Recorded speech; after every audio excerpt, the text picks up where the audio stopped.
Today on Brief History, we take a look at one of the most unfavorably remembered English kings in the history of the monarchy. His perilous kingship would see many lands lost, numerous heads roll, and a king on the brink of madness. His pious and kindly nature would be offset by his simple and careless favor, which would lead to one of the bloodiest conflicts England has ever seen. Join me as I take a brief look at Henry of Windsor, remembered today as Henry VI of England.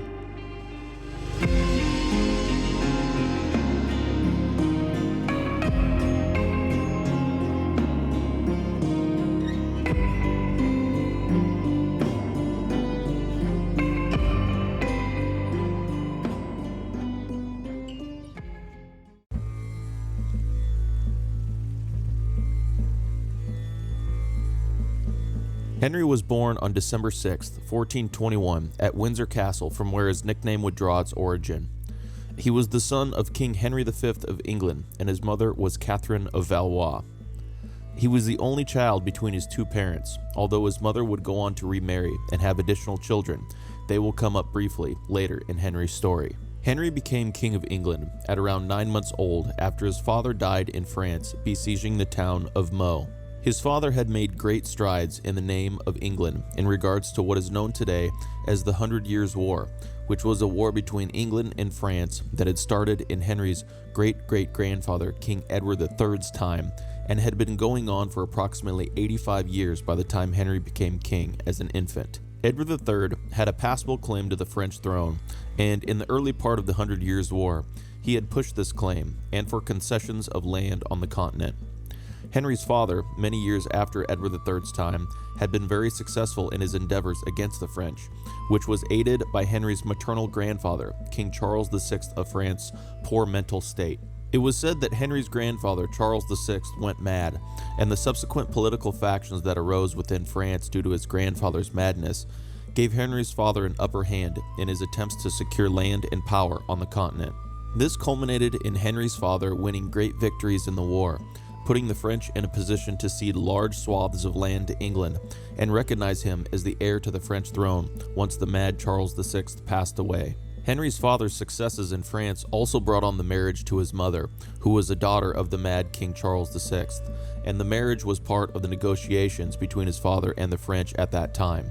Not only was Henry's father to be heir to the French throne once Henry's grandfather Charles VI passed away, the throne was also to pass then to Henry once his father died, despite the fact that his grandfather Charles VI still had a son alive, a man also named Charles, Henry's uncle, who would have inherited the French throne should Henry's father's designation as heir not taken place. Henry's uncle Charles will be discussed in much more detail later in his story. Before discussing Henry's minority as king, it is important to understand his lineage, the important members of his family, and how he came to be King of England in the first place. Henry's path to kingship starts with his great-great-grandfather, Edward III's reign. Edward III's eldest son, Edward of Woodstock, known as the Black Prince, died before he did, and therefore the throne passed to the Black Prince's son, Richard, who became King Richard II of England. Richard II ruled tyrannically and foolishly, and was usurped by his first cousin, Henry of Lancaster, also known as Henry Bolingbroke, who would become King Henry IV of England. Henry IV was the father to King Henry V of England, and thus grandfather to young Henry. However, Henry IV was the son of John of Gaunt, Henry's great-grandfather, and John of Gaunt was the third son of Edward III, behind the Black Prince and a man named Lionel of Antwerp, Duke of Clarence. Lionel of Antwerp's lineage technically had a better claim to the throne than Henry IV did, but never raised their claims during his or Henry V's subsequent reign, as both Henry IV and Henry V were quite powerful men, and Lionel of Antwerp's lineage at the time of Henry IV's usurpation was young and had little support. This lineage, along with another of Edward III's sons, Edmund of Langley's lineage, will be discussed in much more detail later in Henry's story. Henry's grandfather, Henry IV, had illegitimate half-siblings known as the Beauforts, who were legitimized during the reign of Richard II. These men and their lineages will also be discussed at length during Henry's story. Lastly, Henry had two uncles, younger brothers to his father Henry V. They were John, Duke of Bedford, and Humphrey, Duke of Gloucester. Both would be heavily involved in Henry's minority kingship and will be discussed shortly. Prior to his death, Henry's father had adjusted his will to give directions regarding his infant son. He declared that he intended that his youngest brother, Humphrey, Duke of Gloucester, should be Henry's main guardian and protector. It is also believed that he orally relayed his desire that his conquests on the continent should remain in English hands until Henry came of age, to his other brother, John, Duke of Bedford, who made these dying wishes of Henry's father his main priority. But some of these wishes by Henry's father would not be fully honored. When the time came after Henry's father's death to see these wishes implemented, objections were raised in regards to Humphrey, Duke of Gloucester's position, as the lords, including John, Duke of Bedford, could not accept that a younger brother, Humphrey, would be given regent powers over an elder brother, John. Humphrey was given watered-down titles and powers, which included him being named Protector and Defender of the Kingdom of England and Principal Counselor of the Lord King. But this was only to be in effect when John was out of the country and was far less impressive than a regency. Humphrey was unsurprisingly unhappy with this arrangement. With this, a rivalry arose in the government between Humphrey, Duke of Gloucester, and a man named Henry Beaufort, who was at the time Bishop of Winchester, but would eventually become a cardinal, something that we will discuss shortly. Henry Beaufort was one of the legitimized half-brothers of Henry IV discussed previously, and thus a half-great-uncle to Henry. Henry Beaufort was in favor of Henry's minority government being ran by a council rather than a regent. John, Duke of Bedford, knowing that he would spend most of his time defending Henry's interests in France, supported rule by a council in his absence, despite Humphrey's insistence that he be awarded his designated role. This would become a major source of contention for Henry's minority government. Thus, from September 1422, after the death of Henry V, government was ran by a council in the name of young Henry rather than by a regent. Henry initially had a mostly female household around him in his early youth, and his mother was in charge of him until he became older. He began to be involved in stately matters even as a young child, traveling for governmental purposes in his mother's care at just 2 years old and attending his first parliament around this age in November 1423. In 1424, he began to be taught courtesy and discipline befitting a royal child. He lived mainly at Windsor, but other places were frequented as well. A few years later, in 1425, Edmund Mortimer, Earl of March, died. Edmund Mortimer was a claimant to the throne of England through Lionel of Antwerp's lineage discussed previously. He had no children, and thus his earldom and potential claim to the throne passed to his nephew, the son of his sister Anne. This 14-year-old nephew was already in his youth a duke, and his life would be infamously intertwined with Henry's as both grew into men. His name was Richard, Duke of York, also called Richard Plantagenet. His mother Anne had married a man named Richard of Conisbrough, who was the son of Edmund of Langley discussed previously. Richard, Duke of York, will be discussed in much more detail later in Henry's story. In October 1425, conflict arose between Henry's uncle, Humphrey, Duke of Gloucester, and the bishop, Henry Beaufort. Both wished to secure custody of the 4-year-old king, with men being raised by both for a potential armed conflict. Henry Beaufort wrote to Henry's uncle, John, Duke of Bedford, for assistance in the matter and to return to France, to which he did in order to mediate the matter. He initially had difficulty bringing his younger brother Humphrey to the negotiating table, but in February, a parliament was held where Humphrey was forced to attend.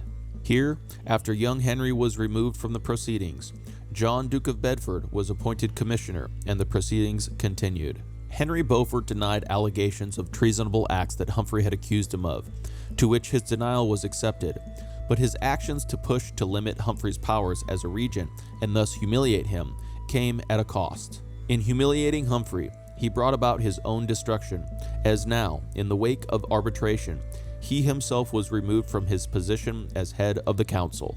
Henry Beaufort, somewhat defeated for the time being, left on pilgrimage and to pursue other churchly endeavors. But as we will soon see, this will not be the last we hear of Henry Beaufort. Henry's uncle John, Duke of Bedford, had assisted in preventing the collapse of the rule of the council and had essentially taken on the role of regent while doing so, something that was denied to his younger brother Humphrey. He returned to France, and Humphrey, although victorious over his uncle, was left to be part of the council and increased his power very little, if none. It was around this time in 1428 that Henry's mostly female entourage was replaced by a mostly male entourage in order that he begin to learn additional skills such as literacy, language, and continue to learn discipline and courtesy as he neared the age of 7. It should be noted that by this time, his mother Catherine of Valois had started a relationship with the Welshman named Owen Tudor. Their children would play a major role in the future of the English monarchy. However, their relationship still carries with it many unknowns through the modern day. Although Henry's father was successful in capturing much territory on the continent, including Normandy, and had been declared as heir to the French throne, opposition still existed to English control on the continent. This was led by Henry's maternal uncle, the Dauphin, Charles, son of Charles VI of France, briefly touched on previously. He would have been considered heir to the French throne had Henry's father's conquests not taken place. Henry's uncle John, Duke of Bedford, had done well maintaining young Henry's interests on the continent to that point, and the English controlled most of the Ile-de-France, including Paris, along with Normandy, Calais, Gascony, and the capital of Maine in 1425. The Duke of Brittany had renounced his allegiance to the Dauphin in 1427, and the English forces were on track to capture all of Maine and Anjou, along with Poitou and other territories in order to link up their long-held lands in Gascony in the southwest of France with their newly acquired lands in the north. However, major events began to take place in France in 1429. The English decided to lay siege to the city of Orléans, which ultimately would have unfortunate repercussions. One of the most influential English generals, the Earl of Salisbury, was killed during the siege, and the siege itself also upset England's main ally on the continent, Philip the Good, Duke of Burgundy, who removed his forces from the combined army in his anger. There was no one that could fill the killed Earl's place effectively, and to add to this, at Orléans, there appeared an interesting character on the side of the French, whose appearance coincided with the change in fortunes for the French forces. This character was a peasant girl who had had divine visions instructing her to assist the French forces in driving out the English from her country. Her name was Joan of Arc, and although she will be discussed only briefly in Henry's story, her life and accomplishments in relation to this conflict would be told and remembered for centuries. English morale began to decline, desertions began to take place, and it was rumored that Henry's French uncle, the Dauphin, Charles, was planning a coronation for himself. Therefore, Henry's other uncle, John, Duke of Bedford, wrote to the Council of England, relaying the situation and suggesting that Henry be brought to France to be crowned as soon as possible. It is believed that the council had not yet had plans to crown young Henry, even in England, and so quickly planned his English coronation after receiving word from John. On Sunday, November 6, 1429, 7 months after the letter from John, Duke of Bedford was written, the barely 8-year-old Henry was crowned as King Henry VI of England in Westminster Abbey. The English earl killed at Orléans was replaced by a man named William de la Pole, Earl of Suffolk, who would become an important character later in Henry's reign.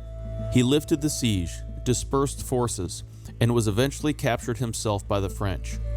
Henry's uncle, the Dauphin Charles, was crowned as Charles VII of France in July 1429 in the French coronation city of Reims after it had been lost by the English.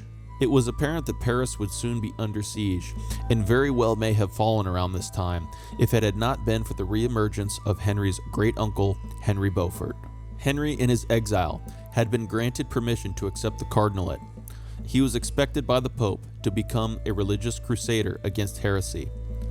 Henry Beaufort defied the Pope and took troops he had raised on plea from the English council to assist the English forces in Paris. This would obviously have a negative impact on his churchly aspirations, but it earned him a place back in Henry's government and ultimately his council. This was unsurprisingly unpopular with his rival, Humphrey, Duke of Gloucester, who would continue to attempt to undermine his efforts. Henry Beaufort actually traveled with the young Henry to France for his planned second coronation, and Henry's uncle John, Duke of Bedford's capacities as regent were greatly weakened temporarily in favor of the council at this time. However, as stated previously, the French coronation city of Reims had been lost, and therefore Paris was the only option for Henry's second coronation. Even this needed much preparation, as by that time the English had mostly withdrawn back to Normandy, Calais, and parts of Maine after many losses, but still held control of Gascony in the southwest. Over a year was spent in Rouen preparing for Henry's coronation, and around this time, Joan of Arc was captured in May 1430. She was transferred to English hands, tried by the church, and burned at the stake under the authority of Cardinal Beaufort and the English council. After it was finally deemed safe, Henry traveled to Paris, and on Sunday, December 16, 1431, at 10 years of age, he was crowned as the King of France. Henry left Paris, and a couple months later, departed back to England in February 1432, never to return to France again. Paris would eventually be taken by his French uncle, Charles VII, an expected event as the tide had already turned against the English forces in France by that time. Additionally, the financial situation in France was becoming increasingly concerning. The council was in an unfortunate position, as not enough money could be raised for defending the French territories. Henry's uncle John, Duke of Bedford, returned to England to try and attain proper financial support for Normandy and to defend himself against rumors that the loss of French territory was due to his faults. Upon his return, it was clear that many wished John to stay in England, and thus John took control of the reins of government not only in France but in England as well, although no new formal title was notated by Parliament. Henry's trip to France and his coronation was enormously expensive, and it was becoming evident that England was amidst a financial crisis. In Parliament, the treasurer relayed that not only was the financing of the French war impossible, but that it would be difficult to cover immediate expenses for Henry and his household. Norman requests for aid and threats of French attacks persisted. Shortly thereafter, in September 1435, John, Duke of Bedford, died at the age of 46. This was a significant loss, as John had worked diligently to maintain all that he could during Henry's minority. He had been a competent arbitrator, a loyal defender, and could have been a great influence on Henry should he have lived longer. After John's death, the 14-year-old Henry began to become more involved in matters of state, but not before another unfortunate event would take place only a short time after his uncle died. England's principal ally, Philip the Good, Duke of Burgundy, reconciled with Henry's uncle and adversary, Charles VII of France, via the Treaty of Arras. This meant that Burgundy no longer acknowledged Henry as the King of France, something that was said to have brought Henry to tears. This was a devastating blow to Henry's French claims, and it had the effect of enraging many in England. Normandy continued to seek assistance, and in May 1436, the 25-year-old Richard, Duke of York, was commissioned as lieutenant in France. He, along with others, consolidated the English position in Upper Normandy and established order and justice. But this would be only the beginning of Richard, Duke of York's role in Henry's reign. Shortly thereafter, Henry would finally take control of government, and with that, disaster was on the horizon.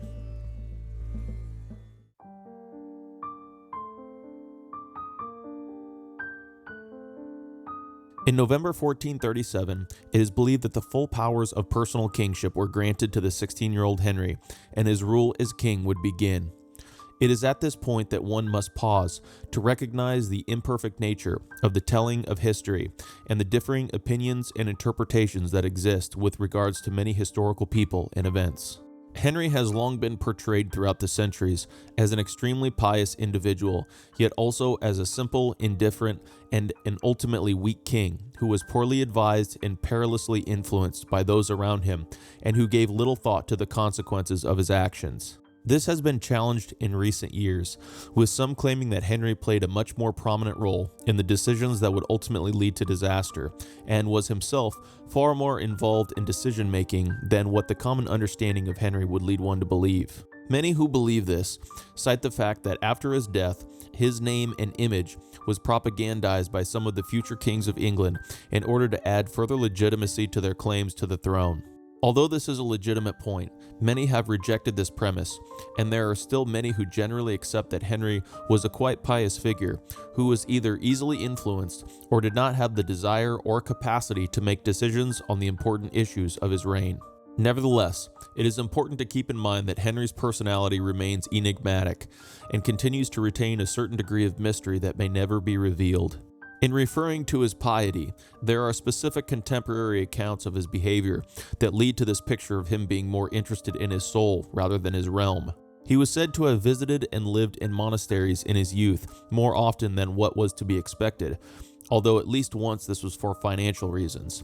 He was interested in Anglo-Saxon saints. He detested obscenity, showed humility, dressed humbly, and was said to have been unable to tolerate nudity, famously turning away from bathers at Bath and avoiding the sight of the female body. He was said to have remained chaste until marriage and remained completely faithful to his wife once married to her.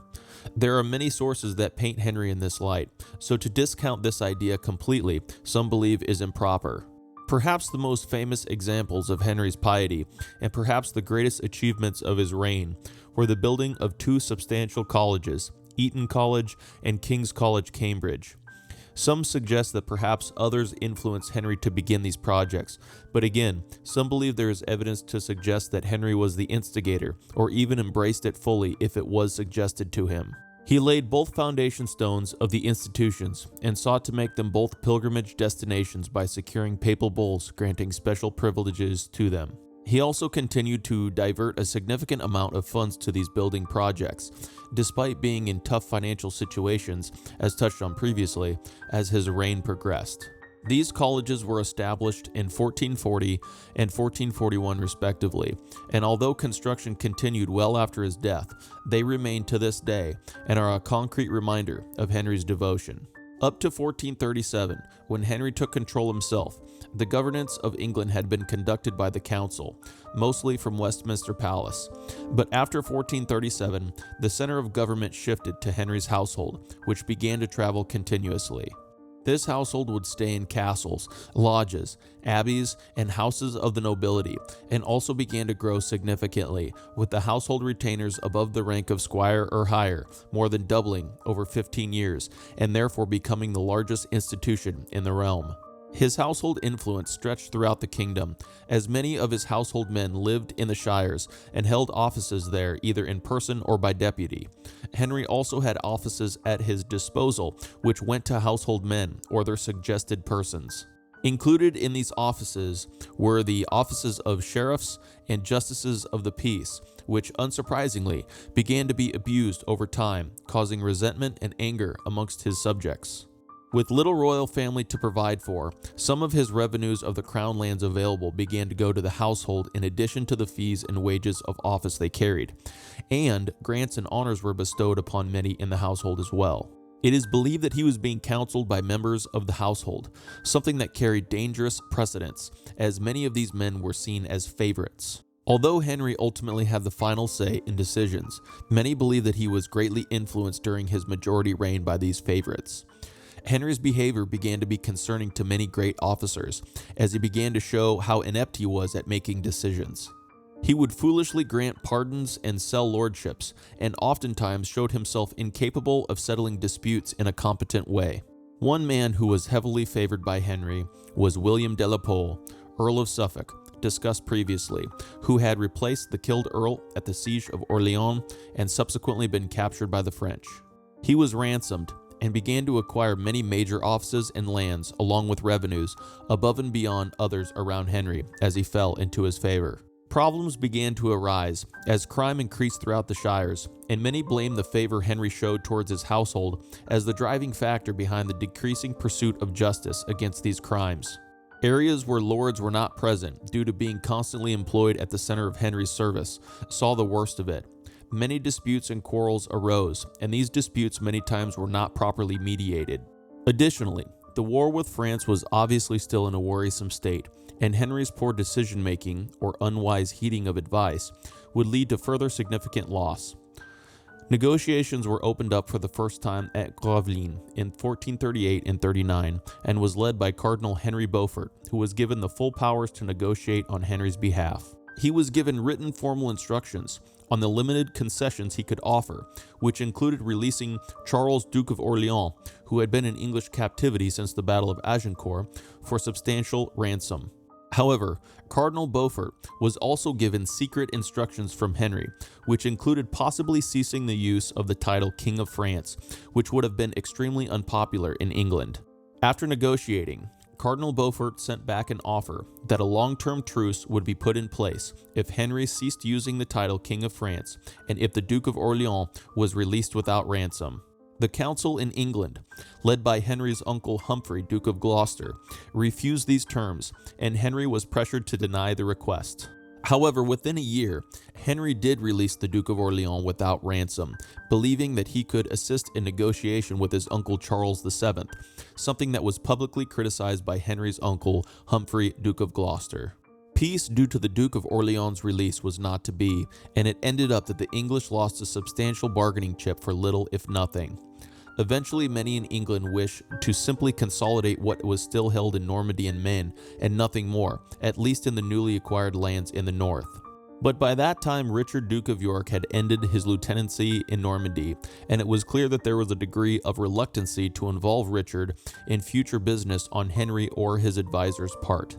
Leadership in Normandy had been transferred a couple times after Richard's departure, before it became clear that Richard would be the only realistic long-term candidate. He was reappointed in 1440 with the intentions for him to serve until 1445, but he would not return to Normandy until 1441 due to his demands. He demanded the same freedom that Henry's uncle John, Duke of Bedford, had in France before he had died, and demanded significant financial assistance. This was agreed to, and in 1441, Richard returned to Normandy and received his desired financial assistance in his first years of 1441-42. However, at that point, Henry made, or was advised to make, an abjectly poor decision, which would lead to the flow of money to Richard being diverted in 1443. After the plan with the Duke of Orleans failed, Henry and the English council decided on a revived plan of complete conquest.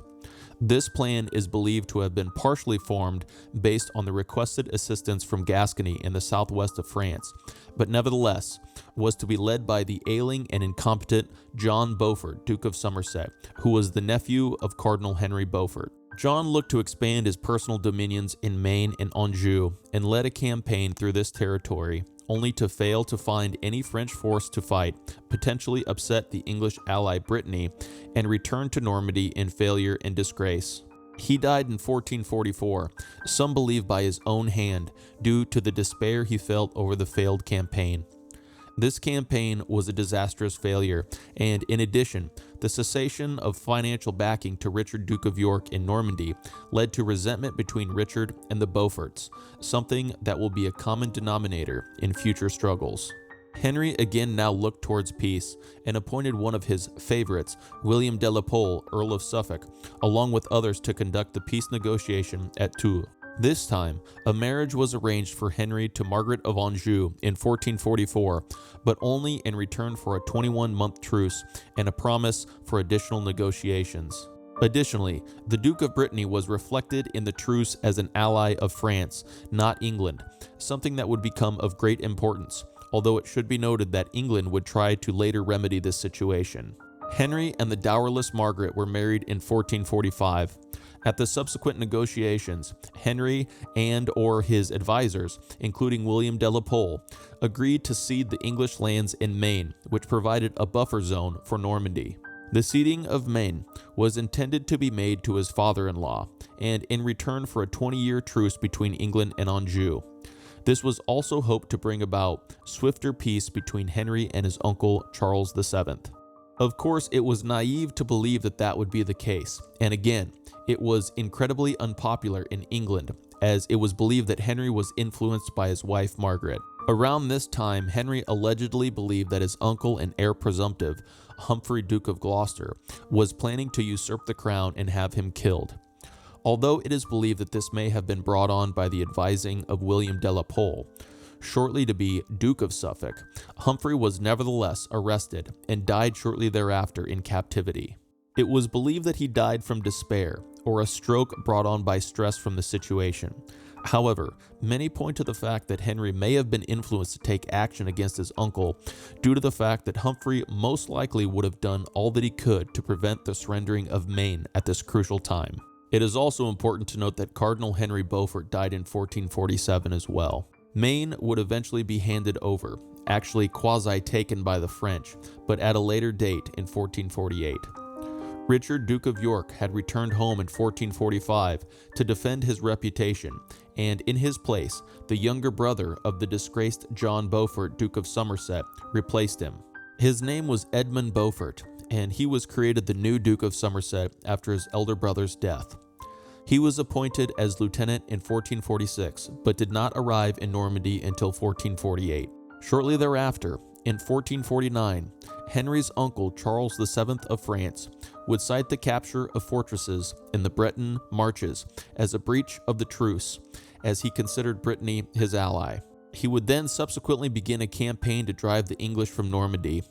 Charles had been building up his forces and meticulously prepping for such an instance, to where Henry failed to provide adequate funding, supplies, or men to his continental holdings. The English were wiped from Normandy with astonishing speed, and the now lieutenant in France, Edmund Beaufort, Duke of Somerset, was held partially responsible for the fall by some, specifically his predecessor, Richard, Duke of York.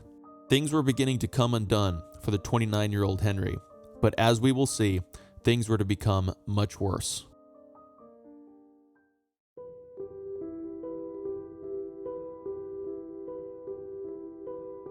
As stated previously, Henry's mismanagement and poor advising led to problems in many areas, including the administration of justice in England.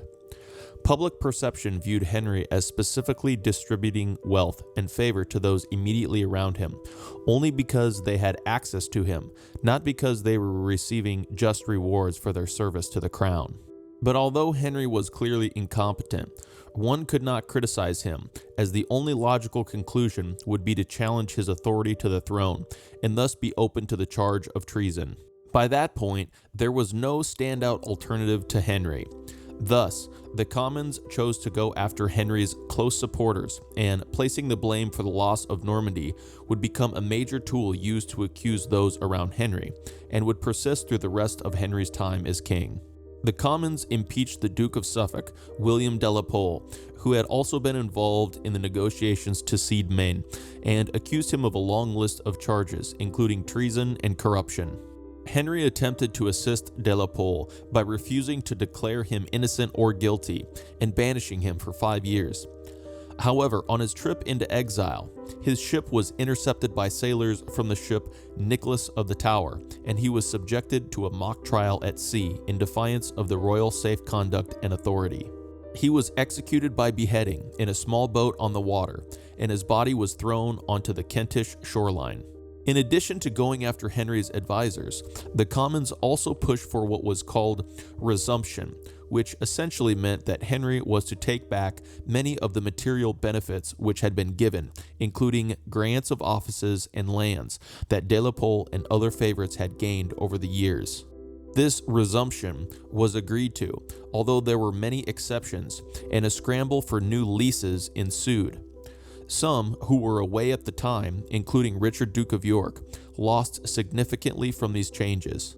A rebellion also arose for the first time in 70 years around this time in 1450, known as the Jack Cades Rebellion, believed to be named after the leader's true name, although he himself used fake ones. Their demands were similarly in line with Parliament's demands that had been submitted earlier that year, and they gathered near London to petition Henry. Forces were raised to confront the rebels, but the rebels, who styled themselves as petitioners, refused to take the field against Henry and his banner for fear of treason accusations, and dispersed in the night. Henry ordered, or was advised to order, many of his forces to pursue the fleeing rebels, and incredibly, some of his forces were routed and killed by the rebels once contact was made. He ordered more to pursue, but was then faced with a mutiny within his own ranks. Henry, although implored by the mayor of London to stay and face the rebels, decided to flee to his Lancastrian estates. The rebels, reinvigorated by their victories, re-established themselves again near London. Eventually, the rebellion as a whole was largely handled by others in London, with large amounts of pardons issued. However, this was not before a great number of Henry's close advisors and inner circle were killed. Henry re-entered London and received word that Richard, Duke of York, was returning from his post in Ireland without royal permission. Richard's successor, Edmund Beaufort, Duke of Somerset, had already returned disgraced from Normandy after the duchy was lost, and Henry decided to make him Constable of England. Richard, Duke of York, was beginning to be seen as an alternative king, as he had inherited his uncle Edmund Mortimer's claim after his death, as discussed previously. He was the sole person who could dispute Henry's Lancastrian kingship. Richard entered England and claimed that his return had been brought on by rumors that his name had been linked to treasonous activity. Many still remembered what had happened to Humphrey, Duke of Gloucester, when he was suspected of such activity, and thus Richard was keen to clear his name. It should be noted that Henry had no children at this time, and although he had publicly declared that Richard was accepted as his true subject, Richard, possible heir to Henry, had by that time taken a reformist stance against Henry's inner circle, specifically his now rival, Edmund Beaufort, Duke of Somerset, and had put forth his own demands. Henry agreed to a council, which York would be part of, which would now have power over Henry's decisions. A new parliament was called, essentially a continuation of the previous parliament, which had faded away in the wake of Jack Cade's rebellion.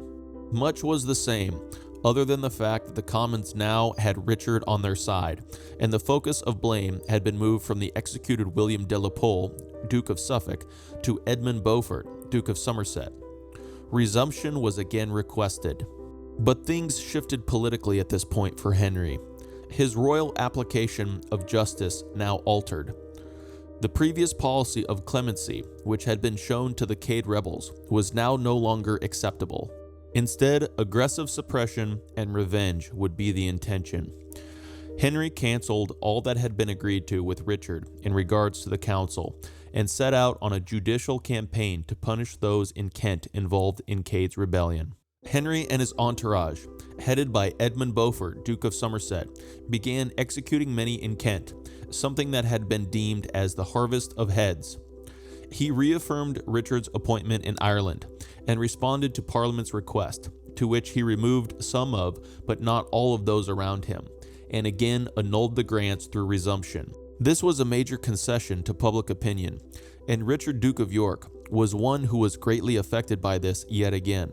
Henry also used this to assist his half-brothers, including Edmund Tudor, who would eventually become the Earl of Richmond. Through July 1451, Henry continued on his punitive judicial campaigns through Surrey, Sussex, Hampshire, and Wiltshire. With his concessions to public opinion and show of strength, Henry's kingly stock began to rise. Richard, Duke of York, retreated to Ludlow, but re-emerged to make complaints against Edmund Beaufort, Duke of Somerset. After the French had captured the Duchy of Normandy, they were able to focus a significantly larger amount of energy and resources towards the English-held Gascony in the southwest. In 1451, the French were successful in capturing the important cities of Bordeaux, and shortly thereafter, all of Gascony fell to the French. Henry appointed Edmund Beaufort, Duke of Somerset, now as the captain of Calais, as Calais remained as England's last foothold on the continent. But any action in relation to Gascony would have to wait for now, as Richard, Duke of York, intervened in an attempt to settle the dispute in the county of Somerset between two others. This was not acceptable to Henry and those around him, and so summoned Richard, along with those who were disputing, to answer for the disturbance of the peace. Many were punished, but Richard did not respond to the summons. Instead, in January 1452, he issued an open declaration of loyalty to Henry to offset Henry's supposed displeasure, offering to publicly swear oath on sacraments and claiming that Henry's advisors were to blame for Henry's distrust of him. But he grew tired of waiting and raised forces to remove Edmund Beaufort from Henry's company, with forces being raised for Henry as well. Henry's forces met Richard on Dartford Heath near London, and it became clear that Henry's forces were greatly outnumbering Richard's. Richard was forced to submit, still complaining about Edmund Beaufort, and was escorted back to the city, where he was made to swear oaths to Henry. Humiliated, he was allowed to depart shortly thereafter. Risings again arose in Kent and in the Welsh marches, involving supporters of Richard. Henry and his supporters again set out on punitive judicial campaigns through September 1452, which included trying and condemning many of York's followers accused, some believe, as a show of strength in Richard's heartland in the Welsh marches.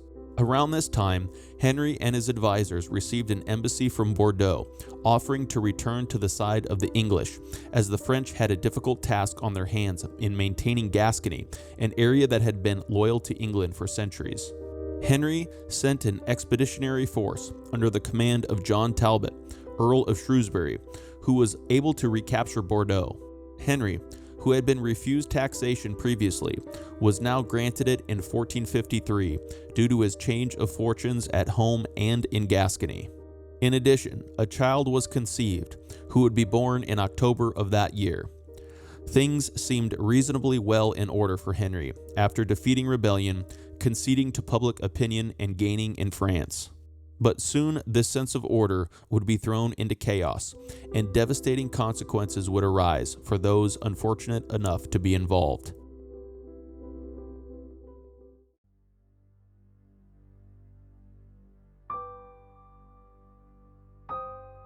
In 1453, a disturbance arose in relation to two peers of the realm. Richard Neville, Earl of Salisbury, was an extremely wealthy peer and had been a supporter of Henry's at Dartford during Richard, Duke of York's first show of force. His eldest son, also named Richard Neville, Earl of Warwick, found conflict with Henry's favorite, Edmund Beaufort, Duke of Somerset. Essentially, the younger Neville, Earl of Warwick, held lands in South Wales, which were then subsequently granted to Edmund Beaufort by Henry. Warwick held strongholds there against Beaufort, and it is believed that Henry set out in order to handle this dispute. However, during his trek west, something caused him to turn back, and he traveled to the Royal Hunting Lodge at Clarendon. The exact date of what happened next is still disputed, but sometime in August 1453, Henry lost his senses and descended into a bout of madness. This would have been around the same time that he would have learned that the leader of the English expeditionary force in Gascony, John Talbot, had been killed, and the English force itself defeated in the final battle of the 100 Years' War, the Battle of Castillon, ending any potential English presence in the area. Many believe this was the initial cause of Henry's madness. His grandfather, King Charles VI of France, experienced madness himself, as discussed previously, and it is believed that Henry inherited this strain of mental illness from him. Henry fell into a catatonic, non-responsive state and was unable to handle affairs for the next 18 months. With no one to mediate disputes between the nobility, armed conflict arose between the Nevilles discussed previously and the Percys of Northumberland in the north. Richard, Duke of York, re-emerged and was set on exacting revenge on his rival Edmund Beaufort, who was committed to the Tower of London and stripped from his Calais captaincy. Henry's son was born, and when the Queen presented him to Henry to try and rouse him from his poor mental state, he barely glanced at the child before returning to his stupor. Richard, Duke of York, continued to gain power and eventually was appointed as protector and defender of the Kingdom of England and chief counselor of the king, as Humphrey, Duke of Gloucester, had been in Henry's youth. He assisted the Nevilles in their dispute with the Percys, thus eventually gaining a powerful quasi-ally. Henry's mental illness brought forth Richard from possible further obscurity and rejuvenated his power in England. However, by January 1455, Henry had substantially recovered, and steps were quickly taken to remove Richard from his protectorate. Edmund Beaufort, Duke of Somerset, was freed from the Tower, given back his Calais captaincy, and Henry repudiated all the treasonous charges that had been laid against him. But Richard, Duke of York, would not fade away as he did after Dartford. He and his newfound allies, the Nevilles, who we must remember opposed Edmund Beaufort as well due to their disagreement over the Welsh territories discussed previously, were set on enforcing their wills. In April 1455, a great council was summoned to settle the dispute between Richard, Duke of York, and Edmund Beaufort, Duke of Somerset. But Richard and his allies, remembering what had happened to Humphrey, Duke of Gloucester in 1447, decided to move against Henry and planned to intercept them at St. Albans. Henry and his entourage was notified of Richard's presence just before they reached St. Albans. It is believed that Edmund Beaufort advised to stand and fortify themselves where they were, but Henry rejected this idea and followed other advice to advance to the city. The ensuing short battle that would take place on May 22, 1455, would be known as the First Battle of St. Albans. Richard, Duke of York, now accompanied by his 13-year-old son, Edward of Rouen, Earl of March, along with his Neville allies, successfully assaulted Henry's forces, killing Edmund Beaufort, Duke of Somerset, along with the Earl of Northumberland, and securing Henry to be moved to the safety of the Abbey. This battle would mark the beginning of one of the bloodiest civil conflicts known to English history, and an almost continuous string of bloody battles were to follow. This conflict is known today as the Wars of the Roses, named for the white rose heraldic badge of Richard's House of York and the red rose heraldic badge of Henry's House of Lancaster. Henry, possibly jolted by this experience, descended into another bout of madness, although it is believed that his general recovery may have been limited in the first place. With the control of Henry as a puppet and their rivals killed, Richard and the Nevilles held control of the government, escorting Henry back to London the following day. Richard, Duke of York, was elected protector a second time by the Lords, to which he accepted in November 1455 due to Henry's mental incapacity at the time. However, the governance of the realm was committed to the council, who began to sign acts as they did during Henry's minority. Richard pushed through pardons for himself and his allies for their actions at St. Albans and continued to try and reform government. However, Richard would be removed from his protectorate after he was unsuccessful in pushing through a reform that would see an additional resumption, which would again revoke Henry's grants. Richard and his allies were not removed completely, however, and they continued to serve on the council. But in August 1456, Queen Margaret entered the fray as a major player. She either took Henry or persuaded him to depart to Kenilworth, where defenses were strengthened. She was not inclined to see Richard and his allies hold the degree of influence that they did. Government was severely diminished over the next 4 years, and Henry now spent approximately 1/3 of his time in abbeys and priories, something that it is believed Henry preferred. There are conflicting accounts of Henry's mental state at this time. Some accounts reflect Henry as the shell of a king, merely a pawn in the political game, and other accounts portray him as a king involved, at least in part. Henry may have withdrawn to Kenilworth, but it is believed that he did not stay there completely during this entire time frame.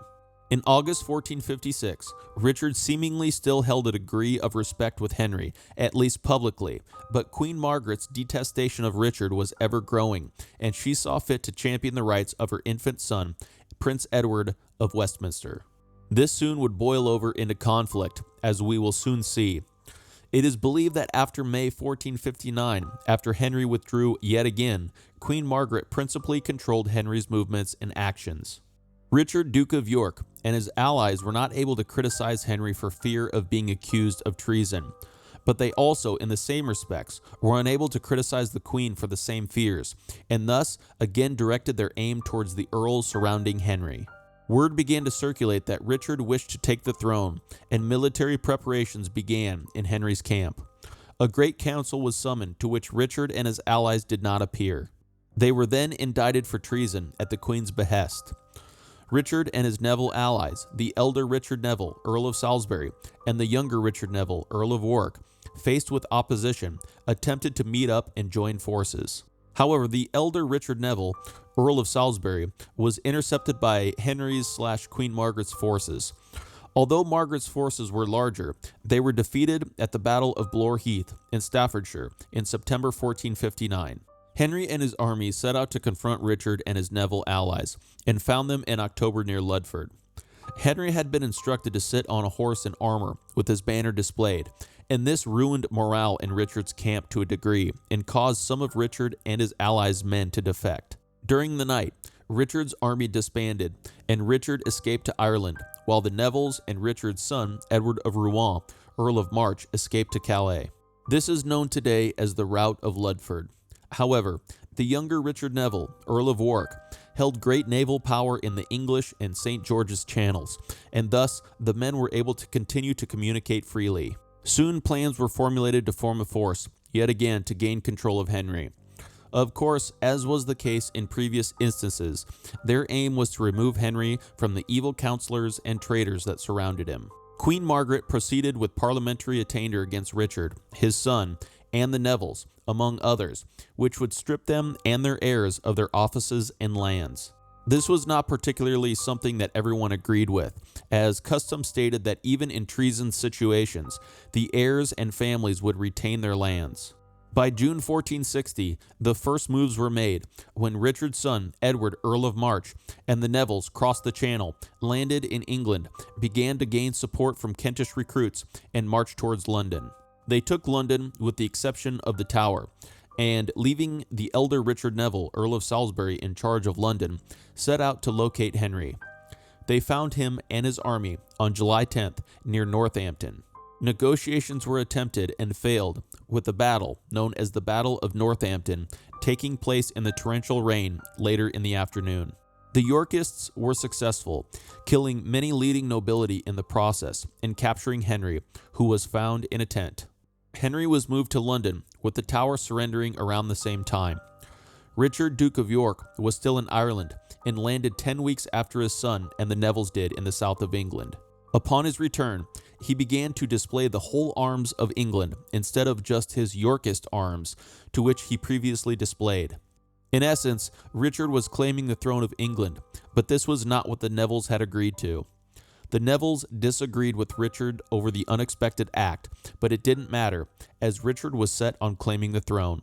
Richard submitted his legal claim as Richard Plantagenet, rightful king via his perceived superior claim to the throne through his great-great-grandfather, Lionel of Antwerp, Duke of Clarence, elder brother of Henry's great-grandfather, John of Gaunt. Richard pushed for an immediate answer, and the lords attempted to delay this by passing responsibility.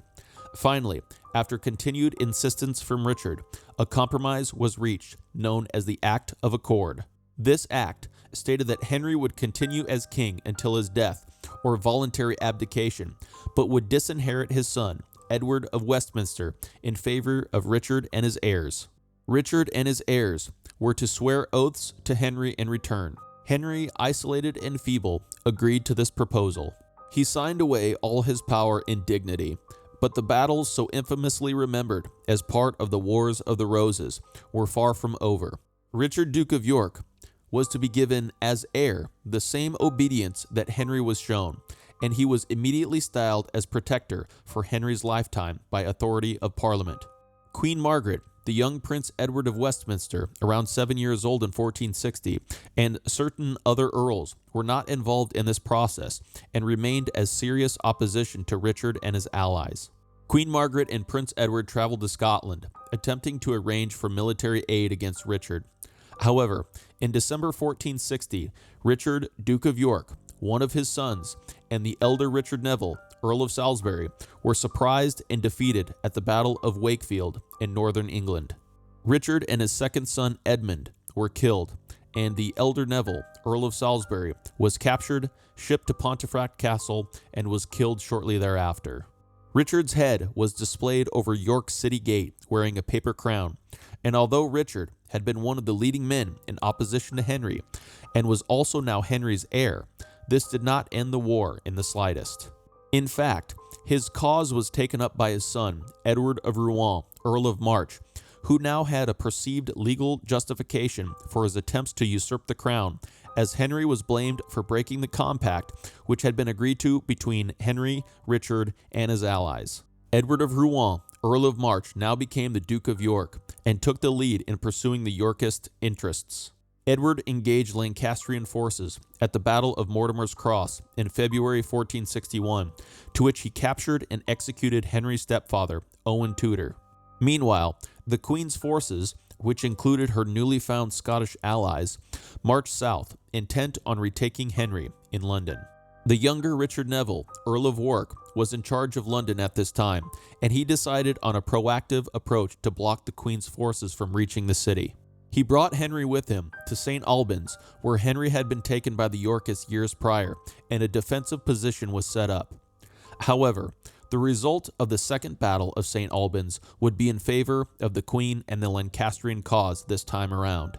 Warwick's forces were outflanked by one of his previous allies, who had defected at Ludford before he and Richard fled to England. Warwick was forced to retreat to meet up with Edward, Duke of York, and Henry was left behind to be collected by his wife and her allies. Unfortunately, Henry's presence in the Queen's forces only did damage, as his inability to give direction or approval inhibited future advances. London was open, but the Queen was not able to take advantage of this. She and Henry withdrew to the Lancastrian estates yet again. Technically, the retaking of Henry was a great success for Margaret and her allies, but the situation was significantly different now in 1461 than it had been in the past. Due to the fact that Henry could now be seen as an oathbreaker due to the actions at Wakefield and St. Albans, as touched on previously, Edward of York now had legal justification for absolving the oaths he swore to Henry. Edward entered London in February 1461, where efforts to support Edward's claim to the throne were reinforced by the London people. He processed to Westminster and was proclaimed King Edward IV of England. However, he would have to defeat the Lancastrians completely to truly be crowned. An army was raised, and the Lancastrians were pursued and confronted south of York. The subsequent battle that would take place on March 29, 1461, near the town of Towton in Yorkshire, would become known as the Battle of Towton, and this battle would go down as one of the bloodiest battles ever fought on English soil, with an estimated 50,000 men taking part in the battle. In a snowstorm, the Yorkist faction was victorious over their Lancastrian adversaries, with Lancastrian losses being estimated as high as 9,000. Henry, his Queen Margaret, and young Prince Edward of Westminster fled to Scotland. These events would spell the beginning of the end for Henry, but the road to Henry's demise would be as factional and brutal as the events that had taken place in the not-so-distant past.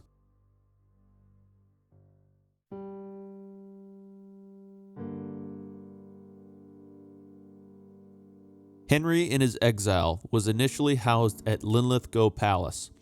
Queen Margaret, believing that Scottish assistance would not be enough to assist them, sent requests to Henry's sick uncle Charles VII of France for aid. However, Charles would end up dying, and his son and successor, Louis XI, promised assistance, but little was given.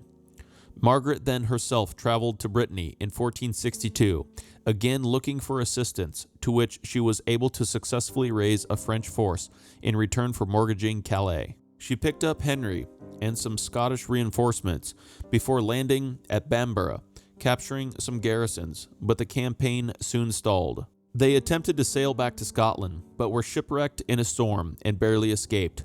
Soon after, Queen Margaret and Prince Edward of Westminster, along with other nobles and close allies, sailed for the continent in 1463, where she and Edward were provided a residence by her father René of Anjou. They lived in poverty, and soon Edward of York, now King Edward IV, made a truce with France, Burgundy, and Scotland, and it was agreed that Louis XI would no longer support his cousins. Lancastrian attempts to halt peace negotiations between Edward of York and Scotland led to the battles of Hedgeley Moor and Hexham, which all but eliminated Lancastrian resistance in the north, as all of Henry's leading supporters were either slain, captured, or executed. Henry was left at Bywell Castle and disappeared after the Battle of Hexham was lost in May 1464. It is believed that he was sheltered by Lancastrian supporters in houses after this, that is, until July 1465, when he was discovered and captured in the forest of Clitherwood.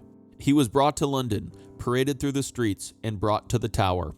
He was not executed, however, as doing so would make the young and much more capable Prince Edward of Westminster the rallying point for the Lancastrian cause. Although there are accounts that Henry was mistreated while in captivity, it is believed that he lived relatively comfortable for the next 5 years, with Henry accepting his fate with no confrontation. But soon, an astonishing sequence of events was to take place. Edward of York's rule began to come under criticism, as he had promised much but delivered little. Additionally, after 1464, Edward reasserted his claims to the lands lost in France. He promised that he would lead an army across the Channel, and was actually granted a tax in 1467. King Louis XI of France was able to undermine Edward's efforts by preventing Edward's plans to form a coalition with some on the continent. However, a major problem arose for Edward when his ally, the younger Richard Neville, Earl of Warwick, became disgruntled with him and his rule. He allied himself with Edward's younger brother, George, Duke of Clarence. In July 1469, they launched a similar attack from Calais as the one that had been launched against Henry years prior, landing in Kent and moving on Edward, declaring that they were intent on removing royal favorites. They were actually successful in capturing Edward and removing favorites, but they were unable to exert authority, as Edward was no feeble-minded king like Henry. Uprisings arose in the north, but Warwick and his forces were not able to raise forces without the support and legitimacy of the king. Edward was released to deal with the uprising, but in his freedom, he now looked to re-establish his strength as king. Warwick and Edward's brother, George, Duke of Clarence, fled to the continent, where they were received by Louis XI of France. In order to receive assistance from Louis, they were forced to agree to reconcile with Queen Margaret, Henry's son Prince Edward of Westminster, and ultimately Henry himself, which would give life back to the Lancastrian cause. The younger Neville, Earl of Warwick, landed in September 1470, with Edward of York being in Yorkshire and marching toward London. Edward was actually allied with Warwick's brother and trusted him in vain. Warwick's brother turned on Edward of York, forcing him to flee to Burgundy to avoid being captured. In October of that year, Henry was removed from his captivity in the Tower and re-established as king. Henry did little if nothing in the 5 months following, and nothing had really been done by him or his supporters to initiate this restoration. Instead, it was the factional disagreements between his enemies which caused his restoration, and would, unsurprisingly, be a weak base to retain his kingship long term. The Queen and Prince Edward of Westminster remained in France, and Warwick raised an army to assist Louis XI of France against Burgundy. Louis's declaration of war against Burgundy convinced the Duke of Burgundy to finance Edward of York's attempts to reconquer the throne of England. In March 1471, Edward of York sailed back to England. He was aided by his supporters, including his other younger brother, Richard, Duke of Gloucester. His treasonous brother, George, Duke of Clarence, had made an agreement with Edward and raised his forces to support his brother instead of Warwick. Edward of York marched into London unopposed, secured Henry, and continued on to defeat Warwick and his allies at the Battle of Barnet in 1471. The younger Richard Neville, Earl of Warwick, was killed at the Battle of Barnet. Henry was then put back in the Tower, never to be freed again. Queen Margaret and her son Prince Edward of Westminster landed in England around this time at Weymouth, where they learned of Warwick's loss at Barnet. Should Margaret and the young Prince Edward have landed earlier and joined with Warwick's forces, the outcome of these battles could have been decidedly different. But their return to England had been too late, and Edward of York marched his men towards the Queen and Prince and met them near the town of Tewkesbury. On May 4th, 1471, the Battle of Tewkesbury took place, to which the Lancastrian forces were defeated, with the young 17-year-old Prince Edward of Westminster allegedly attempting to flee, only to be apprehended and executed while crying for assistance from his former ally and brother-in-law, George, Duke of Clarence. Queen Margaret was captured and sent to London. With the death of his son and Lancastrian heir, Henry's fate was now sealed.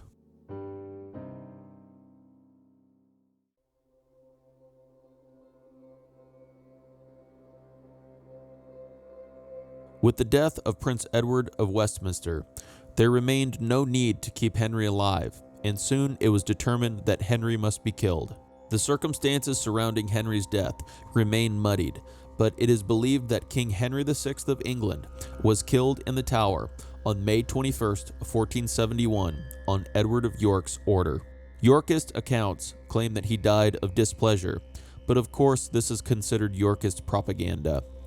Edward of York's younger brother, Richard, Duke of Gloucester, the future King Richard III of England, was said to have been in the Tower that night, and some accounts state that he was the perpetrator of the crime, although this too has been greatly doubted.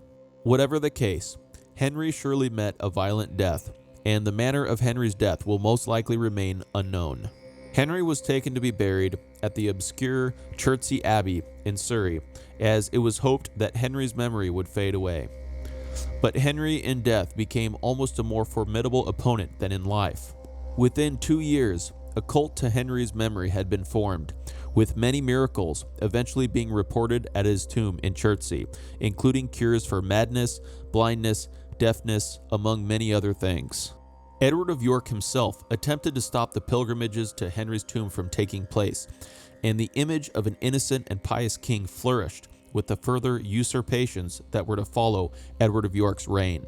In the reign of Richard III, Henry was moved to Windsor to lie opposite his successor, Edward of York, in St. George's Chapel.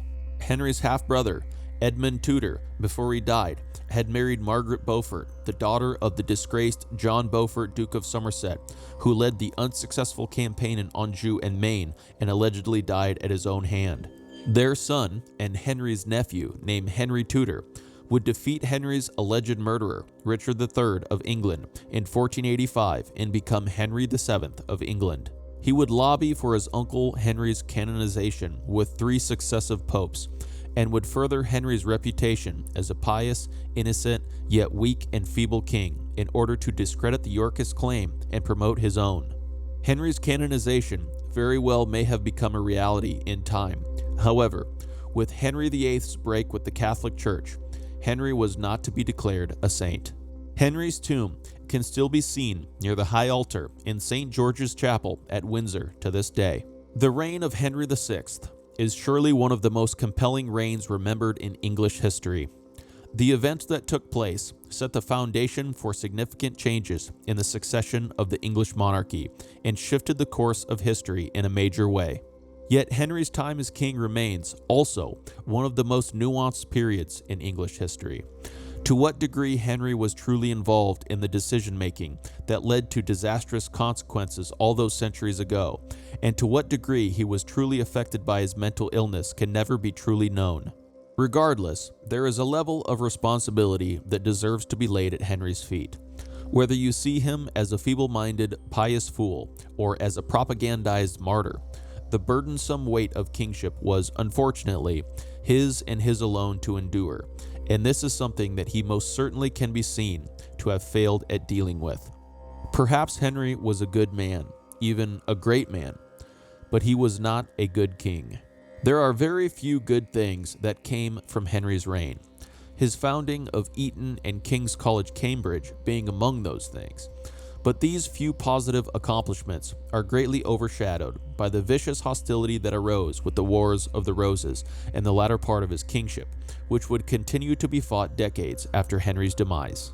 Perhaps we can agree that it seems that Henry was not cut out for the role of king in the slightest, and although his perceived piety and kindness certainly deserves a degree of respect, assuming that it was true, his reign and execution is proof that kindness in itself had little effect if other required kingly traits were absent in a king.